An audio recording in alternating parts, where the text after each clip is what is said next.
Somos hermanos, este es mi hermano. Es genial en este momento estar en una temporada donde ambos somos padres. Hey, estos son mis hijos y estos son mis nietos. Los amo absolutamente. También ven a mí. Sí, sí. Ah. Este es mi papá, Stevie Ishling. Seamos real, es el mejor de los papás. Amo a mis nietos. Un poco más que sus hijos. Vamos, vamos, vamos, amigo. Este es nuestro papá, el pastor Brian Tobias.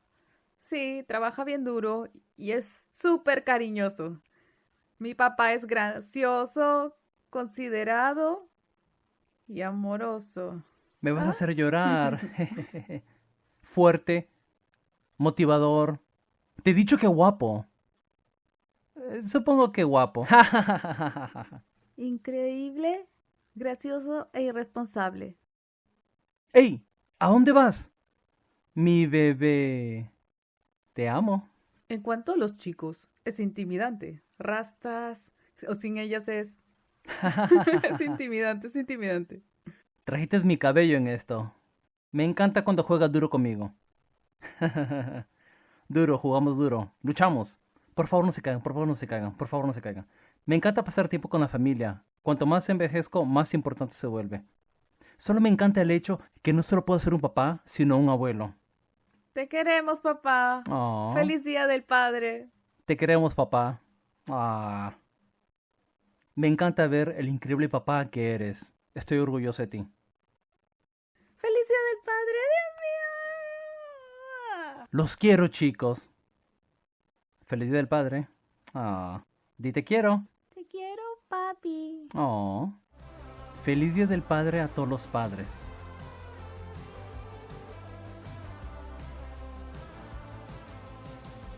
Feliz día del padre. Te quiero, papi. Te quiero, papi. Feliz día del padre. Feliz día del padre. Eres genial. Eres genial. Sí. Feliz Día del Padre, Grace Family Church. Estamos felices de que nos acompañen este fin de semana mientras celebramos el Día del Padre. Seamos honestos, el Día del Padre es diferente. Es un poco, es un poco raro. Esta es la razón que lo digo. Algunos ni siquiera se dieron cuenta de que era el Día del Padre hasta que pasamos el video. Está bien, porque lo sé. Niños se olvidaron que es el Día del Padre, esto es lo que hacen. Vas y encuentras lo que le escribiste a tu mamá, lo cual aún tiene exhibido en su encimera. Borra mamá y pones papá. Encuentras la horrible corbata que le diste el año pasado, la envuelves otra vez y él estará igual de emocionado de recibirla otra vez. Seamos honestos, el Día del Padre es raro porque las mamás son, lo sé, toda familia es diferente, pero las mamás son las amorosas. Si lastimo mi rodilla, corro a mi mamá, ella va a besarla, le va a poner un curita. Si corro a mi papá, va a decir, supéralo, sea un hombre. Es diferente. Los papás te enseñan las lecciones difíciles de la vida, te enseñan las lecciones de la vida. Sé que de chico una de las cosas que mi papá siempre me enseñaba fue que necesito tener una buena ética de trabajo. Una buena ética de trabajo. Necesitas aprender cómo trabajar, necesitas llegar temprano, llegar a tiempos tarde. Llega temprano, trabaja duro, termina fuerte y si haces esas cosas podrás mantener tu trabajo, podrás mantener a tu familia, tienes que hacer estas cosas. Recuerdo de chico haber dicho, está bien, voy a mantener a mi familia y tenía 8 años, lo entiendo. Lo que es gracioso es que cuando le haces a los niños estas preguntas, ¿qué te dice tu papá? Sale de maneras bien diferentes cuando les preguntas. Aún recuerdo que estaba en el tercer grado y era el Día del Padre en la iglesia en la que éramos parte. En esa época mi papá era uno de los pastores ahí, así que me tenían a mí y otro hijo de un pastor. Fuimos al escenario e íbamos a hacer un dúo con nuestra guitarra. Algunos no saben esto, pero lo hacía, tocaba la guitarra. Era un genio autoproclamado. Fue increíble con la guitarra por 6 semanas. Y eso fue todo lo que toqué con la guitarra. Porque tenía una maestra de guitarra bien aterradora. Mis padres consiguieron a la maestra de guitarra más aterradora que pudieron encontrar. De hecho, era la mamá de uno de mis mejores amigos. Ella era aterradora. Siempre estaba enojada, no sé por qué. Encima de eso, ella tenía unas uñas bien largas. Y no eran bonitas, terminaban en puntas. Eran puntas y cuando tienes uñas largas como esas, en mi mente de niño de tercer grado estaba pensando, ella es una asesina internacional o me va a apuñalar en el costado cada vez que toque mal. Entonces estaba aterrado todo el tiempo que trataba de tocar la guitarra, así que empecé a esconderme de ella. Mis padres dijeron, si te vas a esconder de ella, ya no tendrás las lecciones. Así que ese fue el fin de mi carrera como guitarrista, lo cual es triste, porque yo creo que si hubiera sido diferente, en este momento sería mejor que el pastor Darrell, porque era un genio. Así que, por alguna razón, me tenían a mí con mis 6 semanas de entrenamiento con la guitarra en el escenario, con el hijo del pastor principal, que tenía 20 años, y estábamos tocando lo que los genios con la guitarra tocan, el himno de la alegría. Entonces, estábamos tocando eso y hacemos una transición a nosotros compartiendo sobre nuestros padres. Él está hablando sobre cómo su papá tiene tanta sabiduría y todo lo que les ha dado a ellos. Después llegó a mí y en ese momento me sentí abrumado con las emociones. Solo empiezo a llorar y entre mis lágrimas digo, mi papá me enseñó cómo trabajar. Y esperaba un, oh, esa clase de cosa, pero eran los 80, así que todos se rieron de mí mucho. Así que así es como pasó. Recuerdo que fue una de esas cosas donde las personas se te acercan y te hacen preguntas después. Cuéntame sobre tu papá. ¿Por qué? Porque si quieres saber más sobre alguien, le preguntas a sus hijos. Me encanta ir a los niños y preguntarles, ¿qué le dice mamá a papá cuando ella está enojada? Está como Hal, ya no va a hablar con mis hijos. Pero lo haces. ¿Qué pasa si tienes un amigo de mucho tiempo y su hermano llega a la ciudad? ¿Qué preguntas? ¿Puedes darme el chisme? ¿Puedes decirme las cosas reales que están sucediendo? Esta es la razón que digo eso. Si quieres saber algo sobre alguien, a veces solo vas a su familia. Entonces, lo que vamos a estar haciendo en las próximas 5 semanas es estudiar un libro de la Biblia que fue escrito por uno de los hermanos de Jesús. Es el libro de Santiago. Seguro han notado que como iglesia estamos pasando por el libro de Santiago juntos. Queremos que nos acompañen. Vamos a estar yendo capítulo por capítulo. La razón que estamos haciendo esto es a propósito, es porque queremos que lean la Biblia. Creemos esto, si abres la palabra de Dios, transformará tu vida. Entonces, estamos haciendo este estudio a propósito porque queremos que nos acompañen en esto. Miren, no solo estamos estudiando el libro porque es el hermano Jesús, estamos estudiando el libro porque tiene mucha sabiduría. De hecho, muchas personas piensan que Santiago es el nuevo Proverbios del Nuevo Testamento.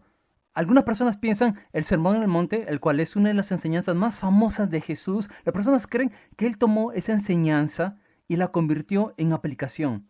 Así que Jesús dijo, estos son los bienaventurados son, y Santiago dice, así es como lo haces. De hecho, algunos tal vez no saben esto. Mucho de fue creado del libro de Santiago, que originalmente iban a llamarlo el Club de Santiago. Es bueno que no lo hicieron, no creo que a nadie le gusta ser parte de eso. Pero tiene mucha sabiduría. Así que vamos a estar estudiando el libro de Santiago y cuando estudian un libro de la Biblia hay algo que tienen que hacer primero. Tienes que hacer un par de preguntas. ¿Quién lo escribió? ¿Por qué lo escribió? ¿Y a quién le está escribiendo? Así que vemos eso Santiago 1:1. Dice, Santiago, siervo de Dios y del Señor Jesucristo, a las 12 tribus que están en la dispersión, saludos. ¿A quién está escribiendo Santiago? Dice a las 12 tribus que están en la dispersión. ¿Quién son las 12 tribus? Son el pueblo judío. Está escribiendo a los cristianos judíos. Este libro es para todos los cristianos, pero está escribiendo específicamente a los cristianos judíos que están en la dispersión. ¿Qué es la dispersión? Lo que había pasado es, el Imperio Romano básicamente dijo que el cristianismo era ilegal, las élites judías odiaban a los cristianos, así que estaban matando a los cristianos, estaban asesinando a los cristianos, estaban persiguiendo a los cristianos, así que se dispersaron. Lo que pensaron fue, después de que se dispersaron, matamos a la iglesia, pero lo que Dios hizo fue usarlo como una oportunidad para extender la iglesia y hacer crecer la iglesia. Es increíble lo que Dios hizo a través de eso, y les está escribiendo en este momento para ayudarles mientras pasan por esta persecución, ¿Quién lo escribió? Hablamos sobre esto. Fue Santiago. Pero quiero que noten algo. ¿Qué llama Santiago a su hermano? ¿Qué llama a su hermano? Lo llama el Señor Jesucristo. ¿Hay alguien que haya llamado a su hermano o hermana Señor? ¿Hay alguien de chico que pueda haber jurado que estaba del otro lado? Sí, lo llama Señor. ¿Cuánto es necesario para que un hermano menor se refiera a su hermano mayor de esa manera? Porque piensen sobre eso. ¿Quién es más probable que cuente sobre su hermano mayor? El hermano menor. ¿Quién es más probable de decir, no hizo eso? Eso no pasó. Es su hermano menor. Lo que vemos pasar desde el principio es esto. Puede que no sepan esto. La familia de Jesús, cuando recién empezó su ministerio, no creía en él. De hecho, cuando empezó a decir, soy el Hijo de Dios, están como, está loco, no le hagan caso. Y lo sacaban a un costado. Lo sacaban, hey, no le hagan caso. Lo que pasaba es que Jesús estaba tratando de seguir a Dios, pero no se habían dado cuenta en quién se había convertido. Escúcheme en esto, creo que algunos necesitan escuchar esto. A veces, las personas con las que somos más cercanos, las personas con las que crecimos, A ellos les cuesta más entender en quién nos hemos convertido. Les cuesta más entender en quién nos hemos convertido. Solo les daré esto. Si estás tratando de seguir a Dios y tu familia no te apoya, adivina qué. Tienes la familia de Jesús. Felicitaciones. Pero ¿qué pasó? No le creían. Y después Jesús murió. Y nadie creía que era Dios. Nadie.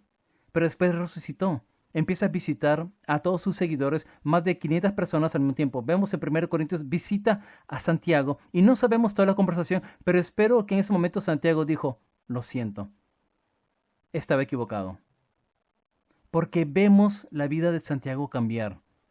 Empieza a contarle al mundo sobre su hermano mayor. Aunque era perseguido, se convierte en el líder de la iglesia en Jerusalén. Es perseguido tanto que en un momento es odiado tanto que lo lanzan de la cima del templo para matarlo. No muere, así que lo golpean hasta matarlo. ¿Por qué? Porque quería que todos sepan que su hermano mayor Jesús, era el Hijo de Dios. Una de las razones más grandes que nosotros creemos que Jesús hizo lo que dijo que hizo es la respuesta de sus discípulos y seguidores. No tiene sentido dar tu vida por algo si no hay nada a cambio.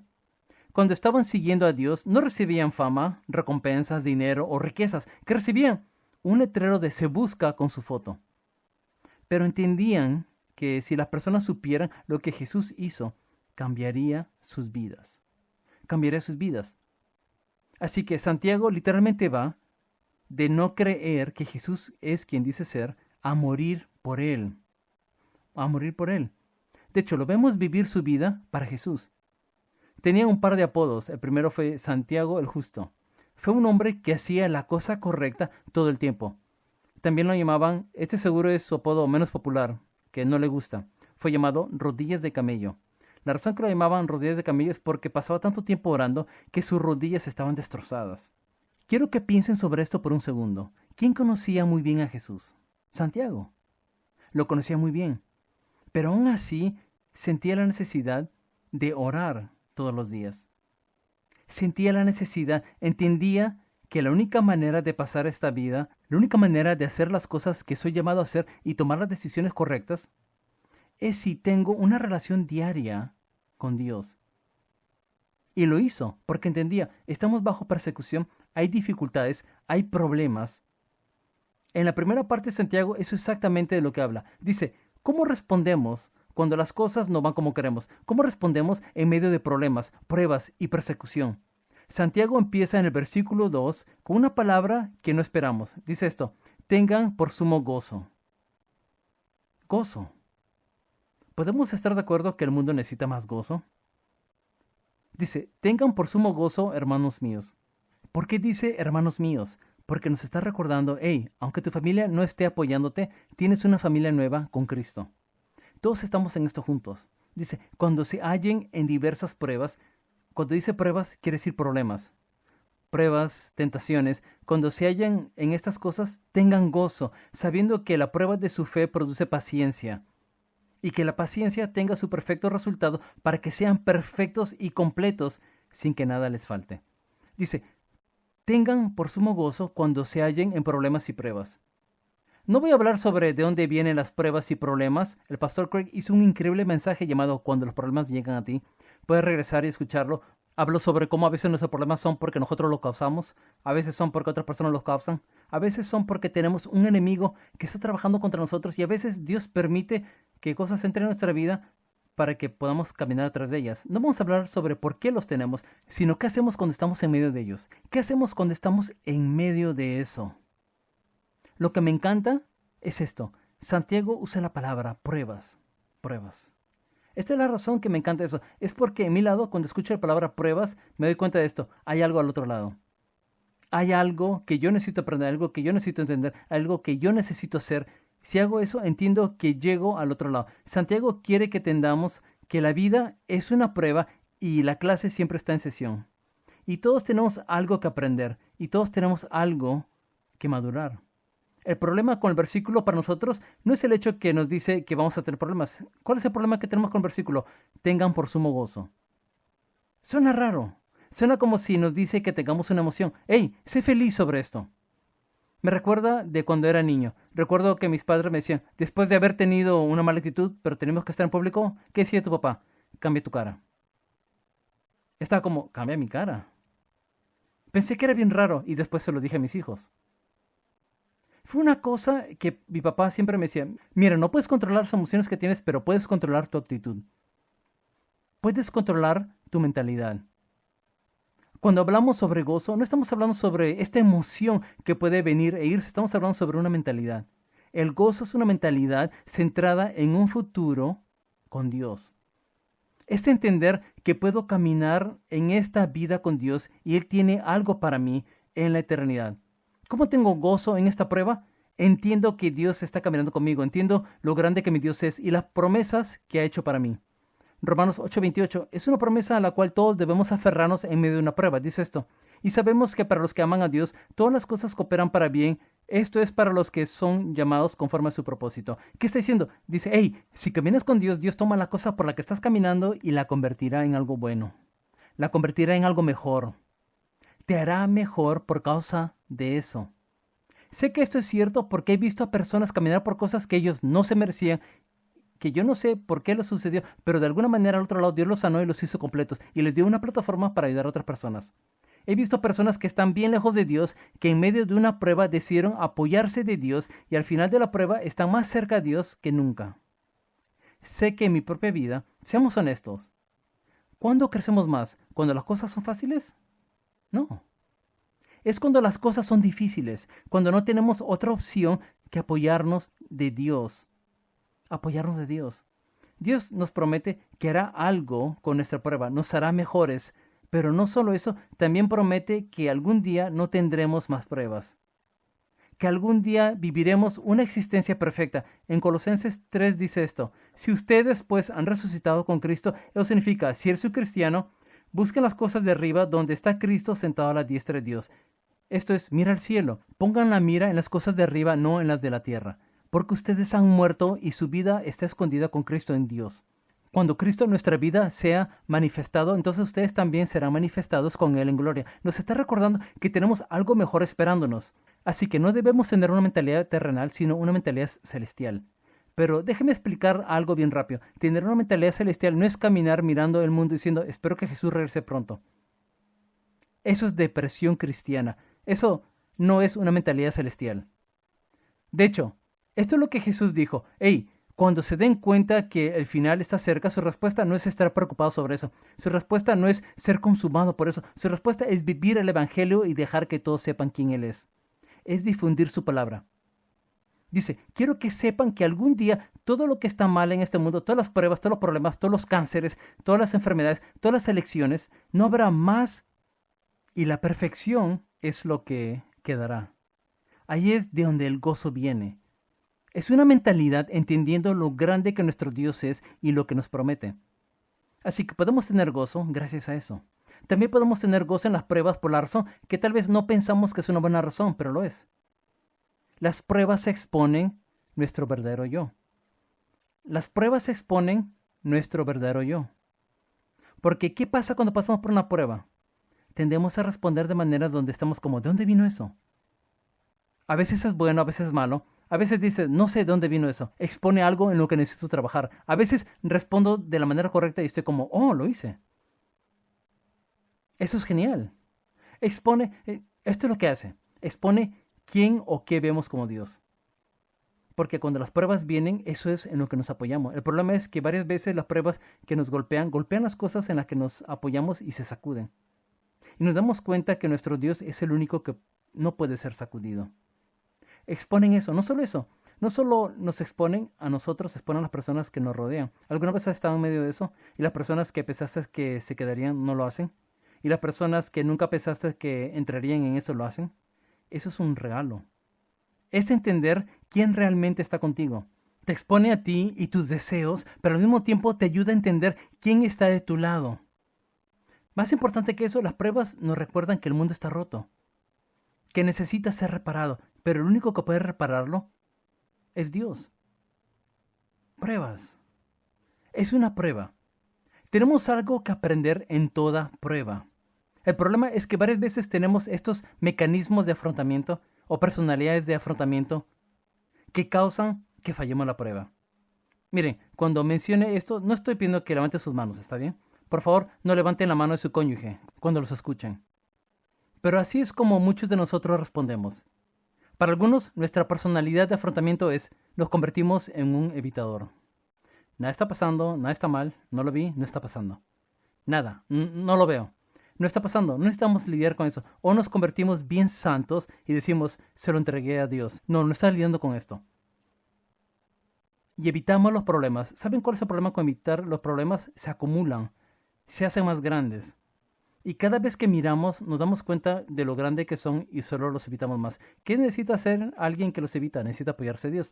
Darse cuenta que está al frente de mí. Está pasando, pero tengo un Dios que puede ayudarme a través de eso. O tienes a alguien que está al otro lado. Es el arreglador. Quiere arreglar todo. De hecho, el mundo estaría bien si todos lo hacen a mi manera. ¿Saben lo que los arregladores son? Son fastidiosos. Porque constantemente tratan de arreglar todo. Mira, si puedes arreglarlo, arréglalo. Pero si no puedes, esto es lo que los arregladores se dan cuenta al principio. No puedes arreglar todo. Y adivinen que si el problema o la prueba involucra a otras personas, adivina a quién no puedes arreglar. A otras personas. Y a nadie le gusta cuando lo tratas. ¿Qué tiene que hacer un arreglador? Tiene que dar un paso atrás y decir, ¿sabes qué? El único que puede arreglar esto es Dios. Necesito apoyarme de Él en esto. Oh, esto es difícil. Tienes al preocupado. El preocupado ve toda la tierra como una casa embrujada y todos los días son Halloween. Todo va mal todo el tiempo. Y la razón que sabe que todo va mal todo el tiempo es porque está en línea todo el tiempo. Busca todo. Y la razón que sabemos que estás buscando todo es porque por alguna razón no lo mandas. Lo mandas por texto, lo mandas por correo y te sorprende que estemos enojados porque no lo mandas. Esto como, ni siquiera verificaste si esto es verdad. ¿Por qué lo voy a verificar? Me lo envió el primo segundo del hermano de mi tío. ¿Por qué mentiría? Y te preocupas. Y te preocupas. Esto es lo que eres. Eres un profeta falso en tu propia vida. Porque piensas en todo escenario y la razón que lo haces, esto es genial. Los preocupados piensan, solo estoy siendo humilde. No es así, eres increíblemente orgulloso porque crees que tu preocupación puede evitar que suceda. Entonces, lo que tenemos que hacer es decir, ¿sabes qué? Estamos en medio de esto, voy a apagar esto para que pueda enfocarme en Dios. O el que culpa a los demás. Nada es mi culpa. Cuando algo sucede, no es mi culpa. Son ellos, son ellos. Es la manera que fui criado. Es la tierra, es la presidencia, son estas cosas. Nada es mi culpa. ¿Saben cuál es el problema con el que culpa a los demás? Nunca pregunta, ¿cuál es mi parte en esto? Nunca pregunta, ¿qué puedo aprender de esta situación? Los que culpan a los demás siempre creen esto. Merecen compasión y nunca convicción. En algún momento, los que culpamos debemos darnos cuenta que somos parte de esto. Si nunca tomamos nuestra parte, Dios no puede llevarnos a través de eso. Este es el especial americano.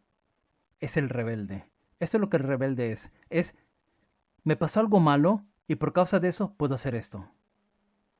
Y lo que puedo hacer normalmente es pecado. Así que si mi cónyuge no es bueno conmigo, mi cónyuge es malo conmigo, así que le puedo ser infiel.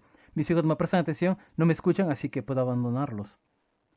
La iglesia me lastimó, así que dejo a la iglesia. Mi Dios no hizo lo que pensé que debería, así que huyo de él. El problema con la rebelión es simple. Huir de Dios nunca cumple nada. Pero correr a Él cumple todo. Lo sé, para algunos sentados aquí se sienten convencidos en este momento. Ese no soy yo, es el Espíritu Santo.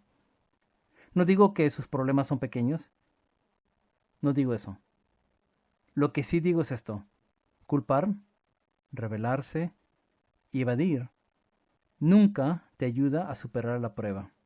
Es solo cuando corremos al que puede traernos gozo en medio de eso que podemos atravesarlo. El gozo. El gozo no es una negación de la realidad. No es una negación de la realidad. Es el reconocimiento de la presencia de Dios en tu vida como la mayor realidad. Es el reconocimiento que tu Dios es más grande que el problema.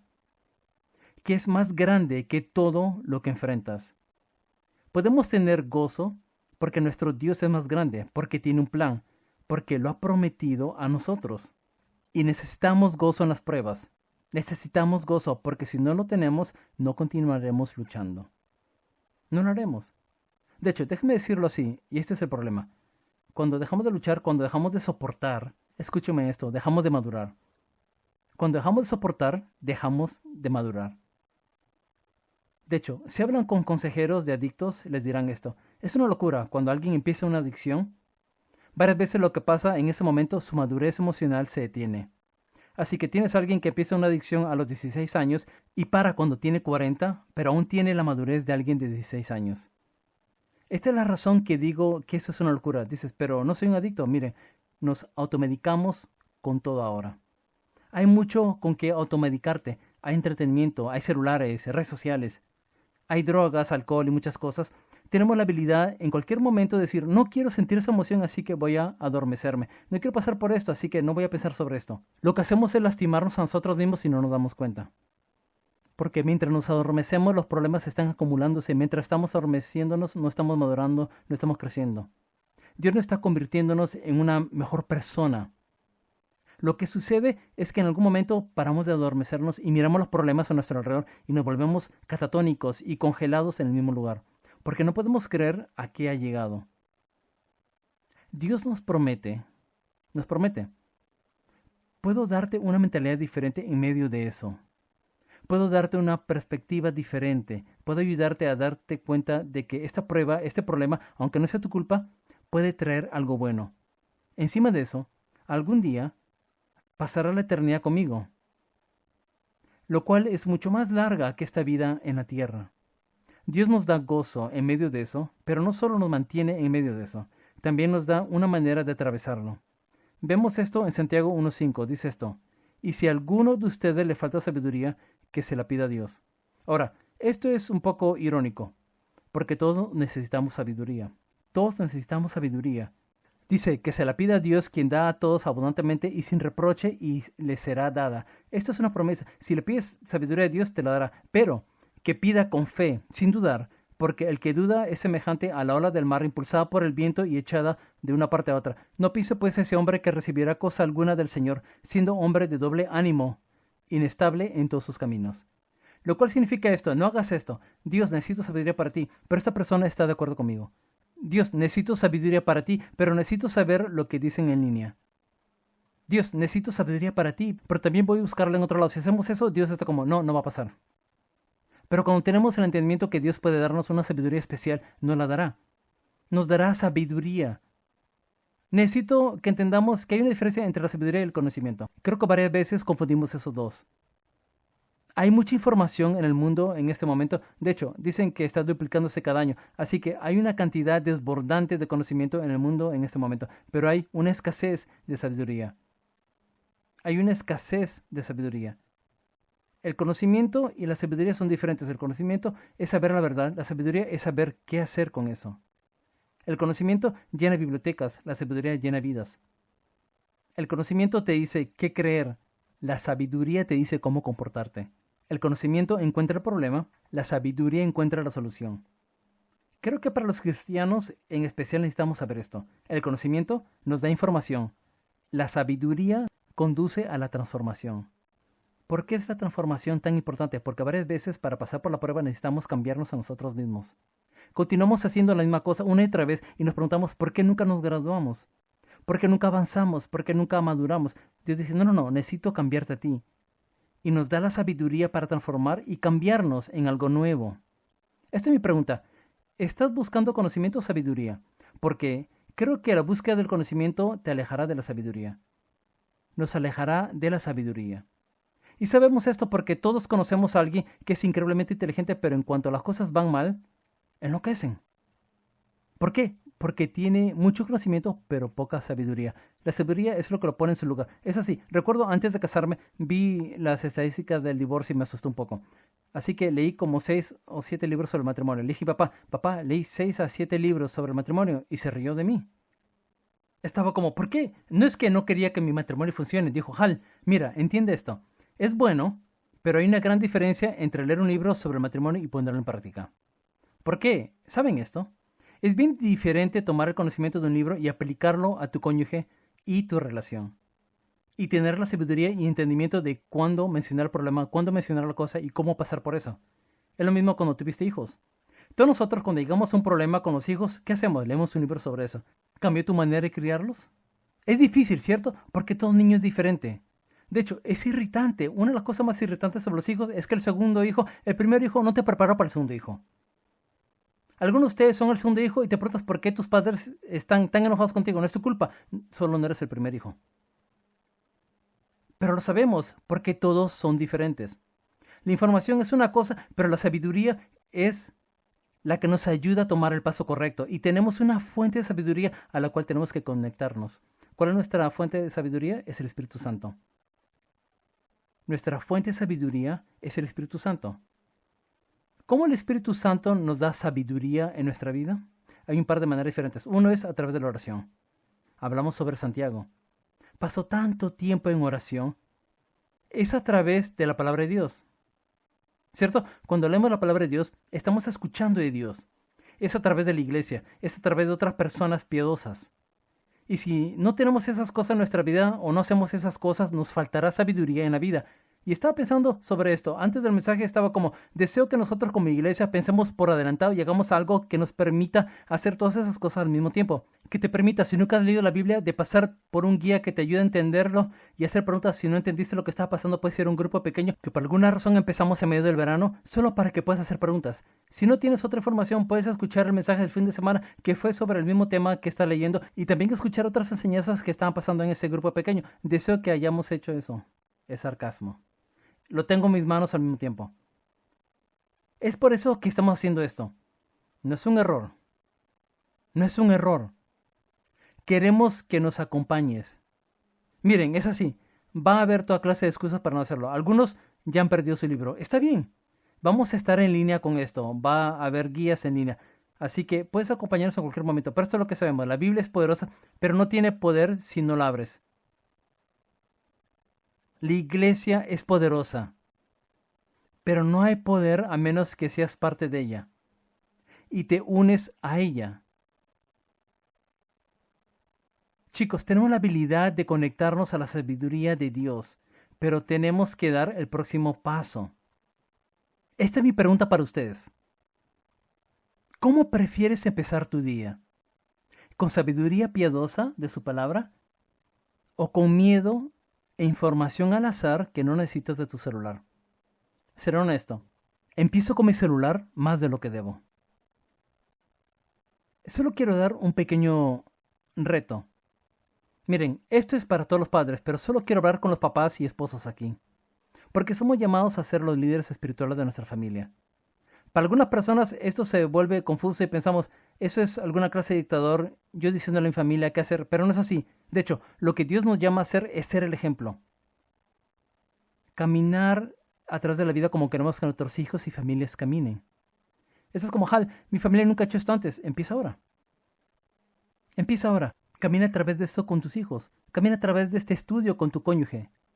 Empieza con devocionales pequeños, solo haciendo preguntas. ¿Por qué? Porque no sé si saben esto o no, pero la manera que pasas por los problemas y pruebas es la misma manera que tus hijos lo harán. A través de mucha consejería, ministerio para jóvenes y todo eso es lo que yo he visto. Así que cuando los problemas te golpeen, ¿vas a Dios o te automedicas? Porque eso es lo que tus hijos harán. Cuando los problemas te golpean, ¿corres a la comunidad o huyes de ella? Porque eso es lo que tus hijos harán. Cuando las cosas son grandes, ¿corres a Dios, lees su palabra y te apoyas de Él? ¿O huyes de Él? Padres, tenemos la oportunidad de ayudar a nuestros hijos a tener una ventaja que muchos de nosotros nunca tuvimos. La habilidad de entender cómo luce enfrentarte a pruebas de tal manera que adora a Dios, que ama a Dios, pero también es usada por Dios. Es simple, pero no lo es. Cuando estamos en medio de eso, nos damos cuenta de que Dios es más grande que eso. Y cuando nos damos cuenta de que Dios es más grande que eso, escuchamos su promesa, nos damos cuenta de que podemos tener gozo en eso. Porque tenemos gozo en eso, podemos continuar caminando con Él, mientras que Dios nos da la sabiduría para atravesar eso. es la definición de Dios de lo que debemos hacer para atravesar las pruebas. No sé dónde estás en este momento, supongo que todos aquí están en alguna clase de prueba, alguna clase de problema, y tienes una elección. ¿Vas a apoyarte de Dios u otra cosa? En un momento los pastores de los campus van a venir y cerrar el servicio, pero antes de eso solo quiero hacer una oración para todos nosotros. Dios, te agradezco mucho por quién eres, te agradezco porque eres un Dios que incluso cuando fallamos nuestra prueba nos das otra oportunidad. Incluso cuando hacemos las cosas que no debemos, nos das otra oportunidad para hacerlo. Dios, te agradezco por eso. Dios, oro por todos los que están escuchando en este momento a través de nuestros 8 campus. Dios, oro para que los convenzas y los ayudes a entender la necesidad de ser parte de lo que estás haciendo. Dios, oro por las personas que nunca han leído la palabra de Dios, que abran tu palabra esta semana, que nos acompañen en este estudio de Santiago. Oro por los papás, las mamás, padres y cónyuges, para que lideren de tal manera que nunca han hecho antes. Pero Dios, aún más importante, oro para que la iglesia sea la iglesia. Y Dios, mientras consigamos sabiduría piadosa que afecte nuestras relaciones, nuestro lugar de trabajo y a todos los que nos rodean. Te agradecemos, Dios, porque eres Dios. Y te agradecemos porque tienes un plan para nuestra vida. Es en el nombre de Jesús que oro. Amén. Amén.